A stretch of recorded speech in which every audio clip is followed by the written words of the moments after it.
ሰላም እንደናችሁ ወደ ማራኪ ስፖርት ዩቲዩብ ቻናል ቤተሰቦች መድፈኞችን የተመለከቱ የክረምቱ የዝውውር መስኮት እንቅስቃሴዎችን የተመለከቱ መረጃዎችን ወደ እናንተ ለማድረስ ተገኝተናል። ለማራኪ ስፖርት ዩቲዩብ ቻናል አዲስ የሆናችሁ አድማጭ ተመልካቾቻችን ማራኪ ስፖርት ዩቲዩብ ቻናልን ላይክ፣ ሼር፣ ሰብስክራይብ በማድረግ ቤተሰብ እንድትሆኑን እንጋብዛለን። አርሰናል ስፔናዊውን ኮከብ ኒኮ ዊሊያምስን የግሉ ለማድረግ የተጫዋቹን ወኪሎች ማነጋገር መጀመሩ ተገልጿል። የግራ መስመር ክፍላቸውን የበለጠ ማጠናከር የሚፈልጉት አሰልጣኝ ማይክል አርቴታ ትኩረታቸውን ኒኮ ዊሊያምስ ላይ ማድረጋቸው ተሰምቷል። የመድፈኞቹ ስፖርቲንግ ዳይሬክተር አንድሬ ቤርታና አሰልጣኙ ሚኬል አርቴታ ኒኮ ዊሊያምስን ወደ ኤሚሬትስ ስቴዲየም ለማዘዋወር ስለሚችሉበት አማራጭ ጠለቅ ያለ ውይይት ስለመጀመራቸው ነው የተገለጸው። የ24 ዓመቱ ስፔናዊ ኮከብ ኒኮ ዊሊያምስ በ2026 የዓለም ዋንጫ ድንቅ ብቃታቸውን ማሳየት ከቻሉ ተጫዋቾች መካከል አንዱ ሲሆን ከተቀያሪ ወንበር በመነሳት ለጎል የቀረቡ ሙከራዎችን በማድረግ ይታወቃል። ባሳለፍነው ውድድር ዓመት ከአትሌቲክ ክለብ ጋር የነበረው ድንቅ ብቃት የበርካቶችን ትኩረት እንዲስብ ያደረገው ሲሆን በውድድር ዓመቱን በተሰለፈባቸው 32 ጨዋታዎች 13 የጎል ተሳትፎችን ማድረግ የቻለበትን ድንቅ የውድድር ዓመት ማሳለፉ ይታወቃል።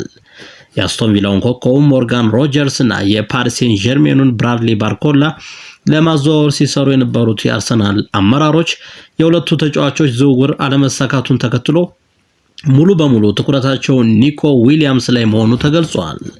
ኒኮ ዊሊያምስ በ2021 ነበር ከእግር ኳስ አካዳሚ ወደ ዋናው ቡድን ያደገው።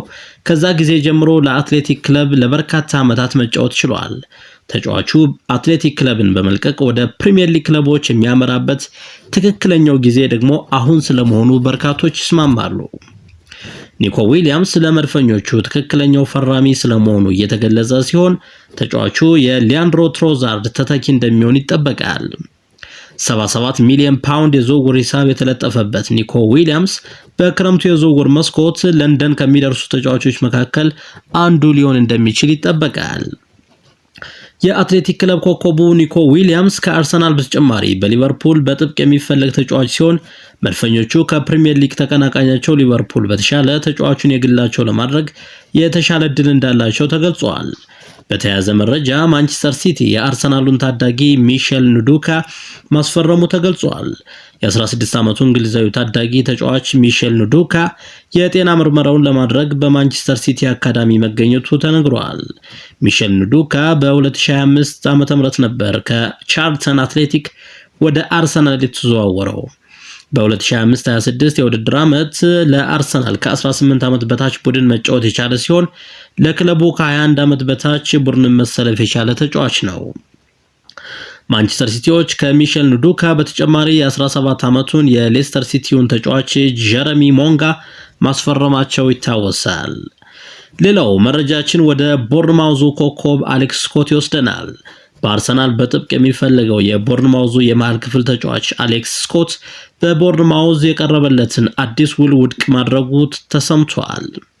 በአርሰናል፣ ቼልሲ እና ማንቸስተር ዩናይትድ በጥብቅ የሚፈልገው አሌክስ ስኮት በቦርንማውዝ የቀረበለትን አዲስ ውል ውድቅ ማድረጉን ተከትሎ ከቦርንማውዝ ጋር እንደሚለያይ የሚጠበቅ ሲሆን በአንጻሩ ክለቡ ቦርንማውዝ ተጫዋቹን አልሸጥም ሲል ገልጿል። ከቦርንማውዝ ጋር ድንቅ የውድድር ዓመትን ያሳለፈው አሌክስ ስኮት ከክለቡ ጋር የሚያቆየው ቀሪ 2 ዓመታት ያለ ቢሆንም ቀሪ 2 ዓመታት እየቀሩት አዲስ ውል የቀረበለት አሌክስ ስኮት የቀረበለትን ውል ውድቅ አድርጓል።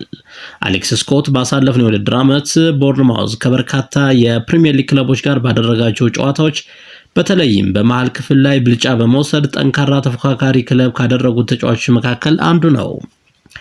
የክረምት የዝውውር መስኮት በርካታ ተጽዕኖ ፈጣሪ አማካይ ተጫዋቾችን ክለቦች ለማስፈረም ትልቅ ርብርብ የሚያደርጉበት የዝውውር መስኮት መሆኑ ይታወቃል። እስካሁን ድረስ በዚህ የክረምት ዝውውር መስኮት በከፍተኛ የዝውውር ሂሳብ በርካታ የአማካይ ክፍል ተጫዋቾች ዝውውር የፈጸሙ ሲሆን ከነዚህም መካከል ኤሊዮት አንደርሰን፣ ሳንድሮ ቶናሊ፣ ማቲያስ ፈርናንዴዝ እና ዮሪ ቴሊማን ይገኙበታል።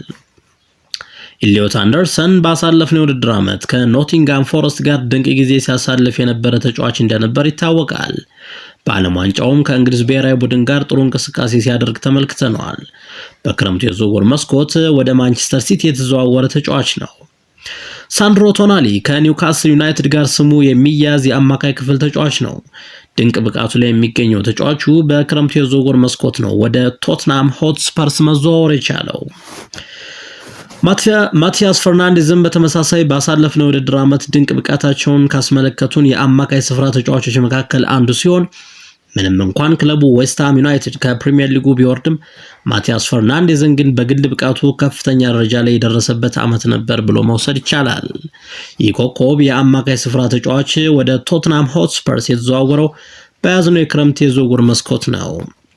በተመሳሳይ በአርሰናል በቼልሲ እና በማንቸስተር ዩናይትድ በኩል በጥብቅ የሚፈለገው የቦርንማውዙ የአማካይ ስፍራ ተጫዋች አሌክስ ስኮት ምናልባትም በዝውውር መስኮቱ ከቦርንማውዝ ጋር ሊለያይ እንደሚችል ይጠበቃል።